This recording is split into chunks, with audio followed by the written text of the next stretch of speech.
in a world where there is less tolerance, where people are not listening, I would recommend get everyone over the dinner table.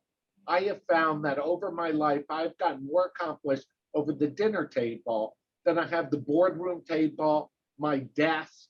When I get people out and I share good food, drink with them, it's amazing the things we can solve together. What's fascinating about this next generation, they're interested in how it's made because they care about sustainability, but they're more interested on how are you sourcing the inputs? Are the grains non-GMO? Are they grown organically? Are you paying fair wages? I'm watching my kids do the exact dumb things that I did, but they want to do it in a sustainable way, paying fair wages, non-GMO, totally inclusive. This is the most thoughtful generation. Hi there, food enthusiasts. Thanks for tuning in to FutureFoodCast, where thought leaders in today's food industry discuss the trends and technology that will shape the future of food. Today, we're speaking with Charles Merinoff, and he comes from Breakthru Beverage as an industry. So Charles is chairman of the board and I guess past CEO as well. And so with that, Charles, how are you doing today? Doing great. Thank you very much. Thank you for inviting me to be here. Yeah, and we're really glad to have you on the show. And I did get a chance to talk to you a little bit before, so I am excited only because you have such a rich background in so many other areas too. Obviously, I'd like to have a much longer conversation than we're going to have the opportunity today separately. But anyway, it's great to have you here on the show. Can you tell us a little bit about the background both of Breakthru Beverage and a little bit about your background as well in the industry? Sure. Our family truly lived the American dream. And my father went to Harvard Law School, graduated second in his class at Harvard. And back then, they weren't hiring Jews at the top law firms. So my father actually became a U.S. prosecuting attorney, working in the Eastern District for the federal government. The joke in the family was, out of his first 44 convictions, 30 of them were my grandfather's friends. It was very embarrassing. But eventually, my grandfather's partner passed away. My father had a DA salary. My grandfather invited him into the family business, and he came to work for his father. It wasn't the greatest experience. My grandfather was that first generation. There was one way to do it. It was his way. My father was a very smart, creative man. He wanted to do it different ways. They struggled. My grandfather eventually passed away, and my father truly built out the business. My grandfather did want to grow the business. He didn't want to grow beyond where he could manage it, where my father understood that you could grow beyond by managing and working with people. My father really built out the footprint of the company. Our first major deal was doing a deal with a company called Sunbelt in early 90s. That put us we were a one-state operation in New York. We had bought a wholesale house in Connecticut, and that put us in 12 other states. 6 years ago, we merged with the Works organization out of Chicago to form Breakthru Beverage. Today, we do a little over $6 billion worth of sales. We operate out of 14 different markets. We have 7,000 associates, 3,000 are in sales, the other are in logistics, operations, and so forth. I'm also involved very much in the food space, though our business is wine and spirits. I sat on the board of the Culinary Institute for 12 years. I'm a board member emeritus. I still sit on their development committee. I also own a few edible magazines out of New York. So food has always been a passion. It goes along with the wine and spirits end of the business. And it's a very exciting time to be in the industry. We now have 4 members of the 4th generation none of my kids, but other family members' kids working in the business. And we're excited about the prospects of the industry. Wine and spirits has done extremely well during the pandemic. I joke around and I say, this is not good for society, but all you guys are drinking way too much. Right. Our business is doing incredibly well. Young people love spirits. Actually, spirits as a percentage of share versus beer and wine have grown in the past few years, more at the expense of beer. And wine and our national brands are doing extremely well. Excellent. And it's interesting you bring that up. So I compare me and my son, who's much younger. He's that millennial generation, as my daughter is. And you're right. They're definitely into different types of spirits, a lot more into, I'll call it whiskeys and so on than I am, for sure. And that does seem to be a trend with his friends as well, for sure. So that's interesting. The other thing you brought up is the growth in the markets as well. So you're serving, I'll call it, different types of distribution outlets. So you serve, I assume, retail outlets. I live actually in Massachusetts now. So we have what I call package stores, which is like nowhere else on the planet Earth, as you know. And the liquor laws here are insane. But that said, the bottom line is we have, I'll call it, normal liquor distribution channels or outlets, I guess, I would say, in most states.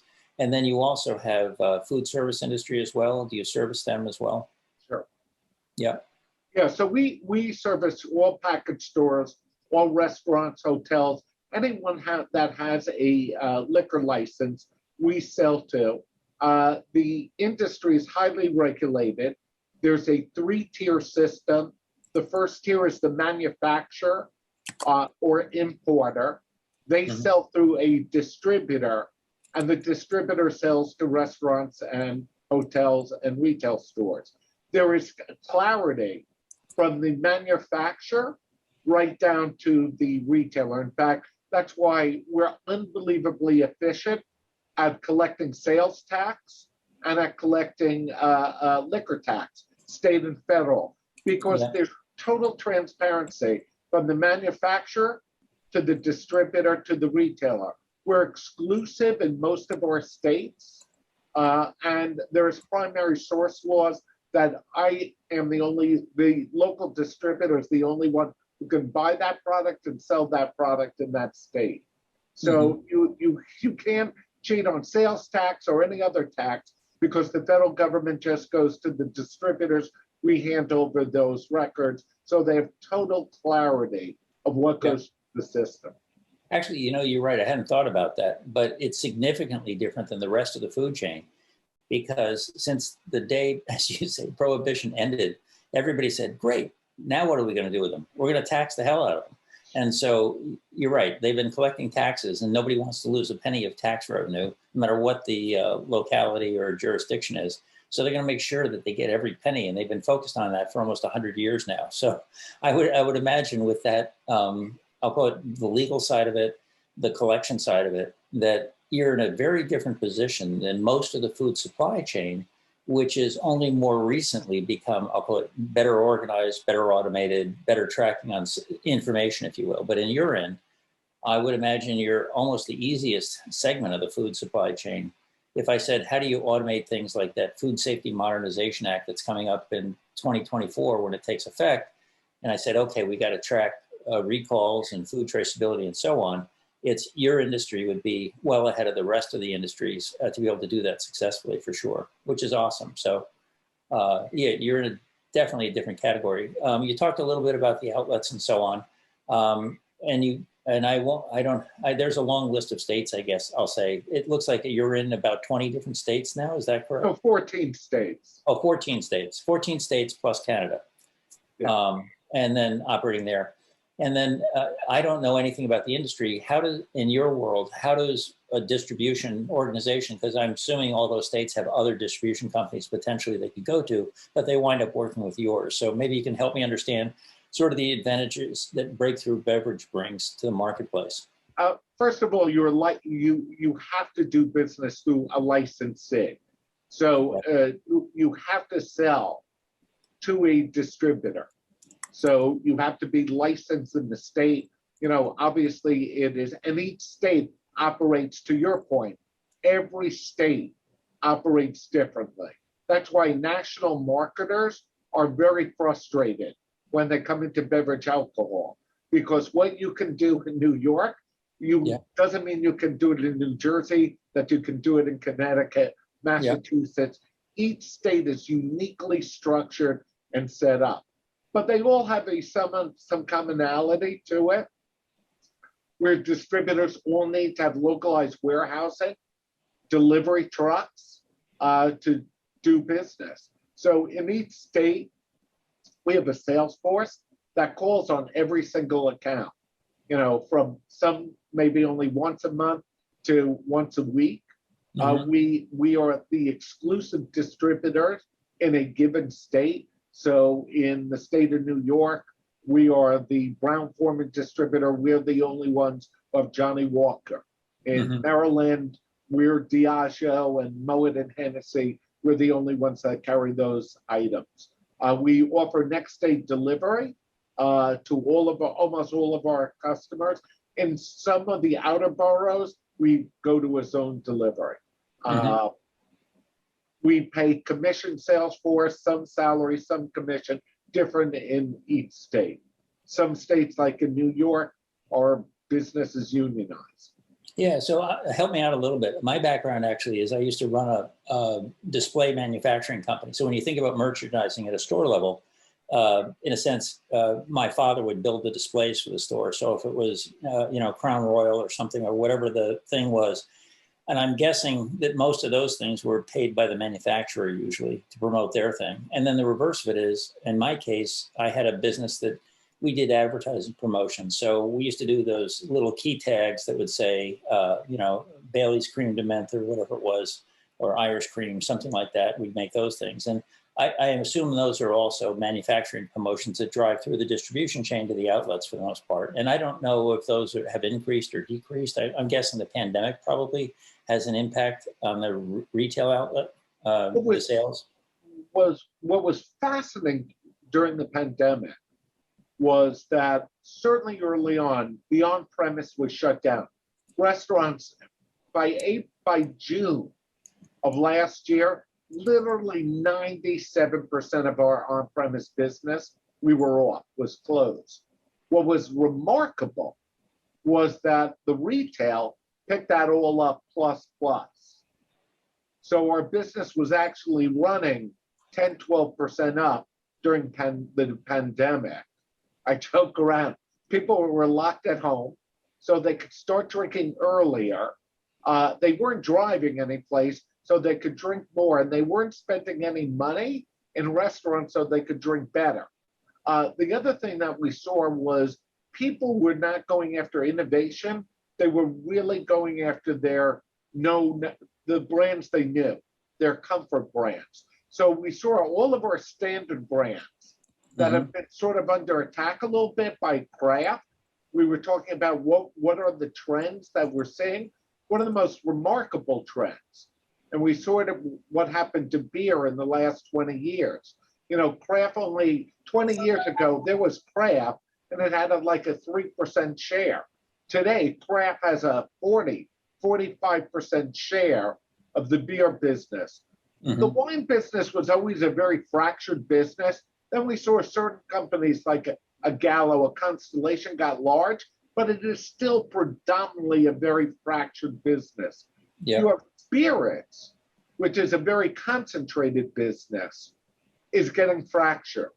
I think of when we look at trends in food, one of the most interesting trends I think that's happening, on one hand, you see the continued growth of the industrial food system, but then you see this next generation that is really focused more, not on production. My generation, when we were interested in our products, it was how they were made. What's fascinating about this next generation, they're interested in how it's made because they care about sustainability, but they're more interested on how are you sourcing the inputs? Are the grains non-GMO? Are they grown organically? Are you paying fair wages to the people who are growing those things. So I joke around. I said, when I was 17 to 27, I was focused on total debauchery, having a good time. I'm watching my kids do the exact dumb things that I did, but they want to do it in a sustainable way, paying fair wages, non-GMO, totally inclusive. This is the most thoughtful generation. As they do the silly things we all do, they want to do it in a very thoughtful way, making sure we're taking care of society. So it's probably one of the biggest trends that we're seeing. Yeah. Is that trend towards small, local, know the farmer, know where that manufacturer sourced the product from. Are they taking care of their communities? Yeah, and you're right. That is a big difference. And yeah, I won't try to guess all the reasons for it. Part of it was, I'll say, when I was a kid a million years ago, it didn't look like the world potentially could end. It seemed like when I was growing up as a teenager, we just said, well, yeah, it is what it is. It'll be there forever, kind of a thing. And you're right. The concept that, in a sense, you have to be a better caretaker of the earth, in a sense, is a much stronger message today than we had grown up, for sure. And you're right. It's nice to see that the majority of younger people have exactly the focus you're talking about, which is pretty cool. Which is actually your story is counter to a T-shirt I saw the other day. I saw somebody in fact, it was a liquor store. They were wearing a T-shirt that says, in 20 years, the world's leaders will have been homeschooled by day drinkers. And they were talking about the fact, back to your point, that absolutely, I can see it in my own family that, quote, the volume of alcohol consumed has gone up because we were at home all those times. And even if I was working remotely, which I was, that's not the point. The point of it is I was home. And to your point, I wasn't going out doing other things. I wasn't going to a ball game. I wasn't doing whatever. And so people still had to find a way to get together, even if it was over Zoom or Facebook or whatever it was, Skype, something like that. And so you wind up, in a sense, having whatever relationships you are, but you certainly it wasn't a good time for the world. So I think we all tended to consume more alcohol than whatever normal amount was, for sure. And it's interesting that you confirm that through the sales side. And you brought up a big point about the whole thing about fair wages, ethical sourcing, organic components, and so on. So help me understand a little bit in your world, because you're distributing spirits, they're coming from a manufacturer. So how, in today's world, you're in the distribution role, as you said, licensed in all these different states as a distributor for spirits. And so how does the distributor get impacted, if you will, or how does he help, if you will, provide information on ethical sourcing? Isn't that all coming from the manufacturer, or do you get involved? Sure it is, but we have a huge opportunity to select the new brands. And we're looking for those smaller suppliers who are doing it right, who are thoughtful about how they differentiate themselves by using unique grains, how they're taking care of their local communities. And I think that's the biggest difference, even in marketing your brands. I said, my generation was easy. We were sort of socially minded. If you wrote a check once in a while to a charity, you could get away with being a good corporation. Where with this next generation, I'm telling corporate leaders that you need to actually be taking care of those communities. But wherever you're doing business, you need to make sure you're paying your people correctly, that your brands are treating the environment correctly. At the Culinary Institute, it's interesting. I joked with them. I said, 20 years ago, the school was about making the most amazing food. Today, it's about making amazing food that will heal the planet and heal the body. That this next generation wants to eat foods that will actually take care of them. I joined the board of North Shore Hospital, now Northwell. They told me 70% of all disease is self-inflicted. It is what we drink, what we eat, how we live, our lifestyles. So I think this next generation is unbelievably thoughtful about the ingredients they put in their body, and then how you make them, how you impact the environment.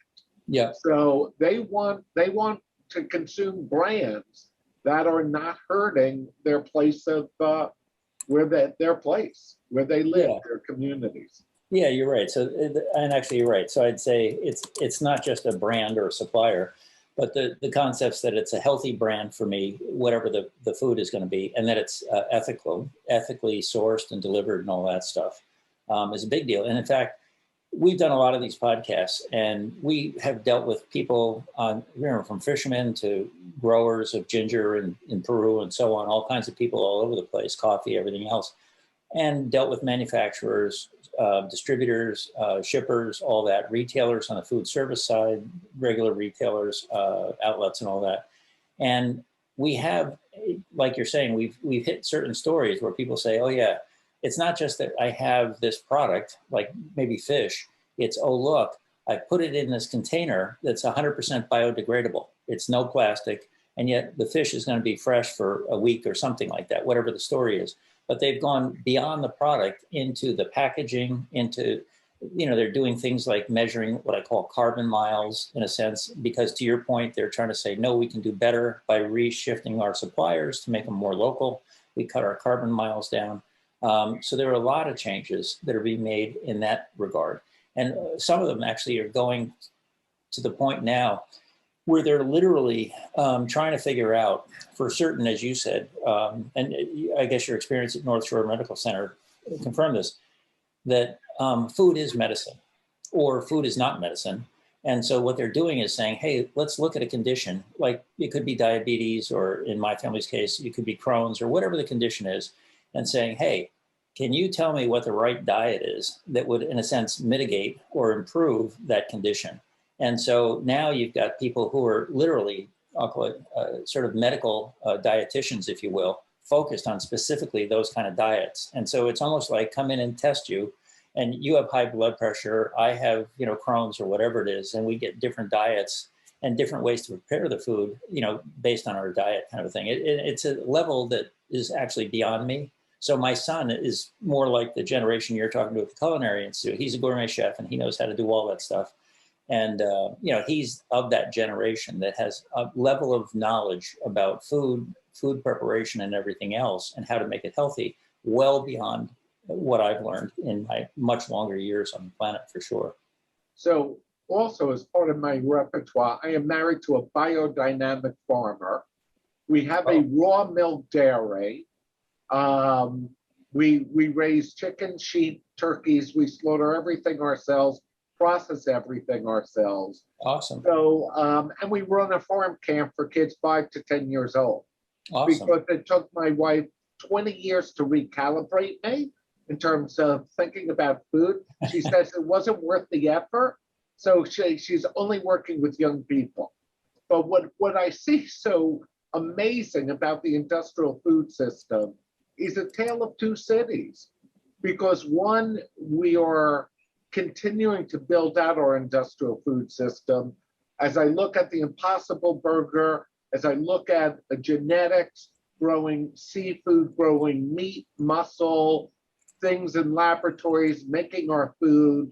I see urban agriculture, hydroponics. I'm a part of a group called the Real Organics Project that is protesting against hydroponics, calling it organic because it's not grown in soil. So how do you be organic if you're growing it in water and chemicals? So yeah, you're right. You've hit on some major splits and directionally within the food industry for sure. And it's not so much the manufacturers and the distributors, it's more the consumer side of it that says, what are you demanding? And so, and I'll use the fishing thing as an example. So we talk to all kinds of companies processing fish from different sources and so on. And we have some companies will say, oh, no. It's not that it's wild caught. That's not enough for us. It can't be net caught. It has to be line caught. Net caught catches things that aren't, in a sense, ethical. So we only want to bring in fish that are line caught from the ocean. And just like you say, with being licensed as a distributor for certain types of spirits in different states, it's the same thing with fish. You're licensed for certain kinds of fish in certain territories. And to your point, they have, I'll call it limits on the catches that they're allowed to do and so on to be sustainable. So there are tons of regulations that are evolving in the whole food industry like that. And I think the food industry, which is very different than the wine industry, was all about value, saving money, bringing food cheaply. Yeah. One of the things that I say that I love about my industry is I sell grape juice from $2.99 a bottle to $3,000 a bottle. Now, there's a qualitative difference between the $2.99 and the $3,000, but it is not $2,997. We tell great stories, and it's about our products that create tremendous value. And it's one of the things that I'm trying to work with different states to develop a terroir system for food, as we have done with wine, that will highlight the value of not the value added that we do with food, but the way we grow that food, the way we raise those animals that create value in the raw food itself. Because the way we raise our cows, the way we milk our cows, the way we make our maple syrup, all of these things are done, small production, limited animals, a lot of space, real food. Those makes those products different than at an industrial farm. And I don't demonize industrial agriculture. I'm just saying there's an opportunity to do small agriculture in an expanded way that creates value for the farmer and the consumer by telling better stories about the products. Actually, you're right. So two things. I agree with you on both counts. I think we have to continue to improve, I'll call it the industrial production of food, because our problem is we're not reducing the population of the planet. That's the one thing I'll say is I've always said there were, the one industry you always want to be part of that was guaranteed never to shrink was garbage, because there's no chance that garbage will ever come up less. Even if you start reducing your garbage personally, we're still going to have more people, more companies, and so on. So garbage is the endless growth industry in my mind until something radical changes. That said, the industrial pipeline is able to deliver stuff, to your point, as it evolves at a low cost. So if you say, I got a lot of people to feed, you're going to have to find a way to do that. On the other hand, if you have any level of, as you say, people who are concerned about health and nutrition and all that stuff and all these other criteria, if you can afford to do more than, whatever, $1 a bottle for grape juice on sale, at a retail outlet, then you want to make what I call the wise choices with the dollars you have to spend. And that's where, in a sense, all of these people you're talking about who become highly educated are starting to vote with their dollars. And you really hit, and that's part of the Future Foodcast too, and that's why I thank you for coming on, is that the goal is to try to share this knowledge, as you point out. So, and in fact, just to pick on you, you talked about your farm in Vermont. So you have the farm. Do you mind if we name the company or? No, the farm is Meadows Bee Farm. Okay. And so awesome, because the bottom line is it's getting the stories about, it's the stories that make the difference, because people don't know. We just don't know. I don't know what you're doing. I don't know how it's produced. And the truth is we do rely on, I'll call it middlemen to help us. So in the old days, before Whole Foods existed, they had, I guess, up to 11 grocery stores in New England, but they directly sourced from farms like your farm. And they would call you every day and they would say, hey, Charles, so tell me, what are the eggs like today? What eggs you got? And so talk to me, do you have this kind of cheddar or do you not have this kind of cheddar this week? How are the apples? Is this a good week for Macintosh or not? And they literally, because there was no internet, they were manually sourcing this stuff on the phones all the time with all of, farmers like yours. And they used to bring that directly from the farms down to, in a sense, their processing centers, and they would then have it available in stores. And when they did that, there was an absolute market for it, for sure. This is up in the New England area. And people were willing to pay a premium of, maybe 200% in those days to say, hey, look at this. I'm telling you, the cheddar I get from Charles's farm is infinitely better than what I can get in those plastic wrappers. And so that kind of understanding, it's the knowledge of where the food comes from, who produced it, how it was produced, in addition to what it can do for me, that makes all that difference. And it really, the whole thing about this, your point about the story, getting that story out there well. for all of these vendors is a huge, huge deal. Yeah, I think one of the real interesting challenges today, before we were talking about merchandising, it was Yep. building a floor display, a shelf talker, a case card. Right. And today it's very different. Right. More and more of the business, especially with the pandemic, people are buying online. Yeah. Now it's merchandising, not the floor, but the newsletter, the website, Right. and really getting brand evangelists. Advertising used to be wonderful. People paid attention to it. Now, Right. no one wants to hear what the brand owner has to say. They want to hear what the opinion leaders have to say. So Right. our greatest challenge today is not, and where we bring tremendous value to our suppliers, is by working with our retailers to get our brands into their newsletters. Right. So the retailers talking about our brands as the things they discover, putting it on their website, in their newsletter. So it's not the physical merchandising. Yeah. Today, it is about getting their top customers to do tastings, doing podcasts with them, getting them to write about our products to their friends and family. Yeah, and that's an excellent point. And although my son does podcasters, but it's not on food, it's on gaming. But he is that guy, I'll call it that chef who creates what I call unique recipes for stuff. And so if he has a beef bourguignon recipe or something like that, it's using whatever, cognac or something in it, it's his recipe that's going to drive that stuff, getting it out there properly through those channels. You're right about that. And I can speak on the other end. I'm almost the world's worst cook. I'm close to that.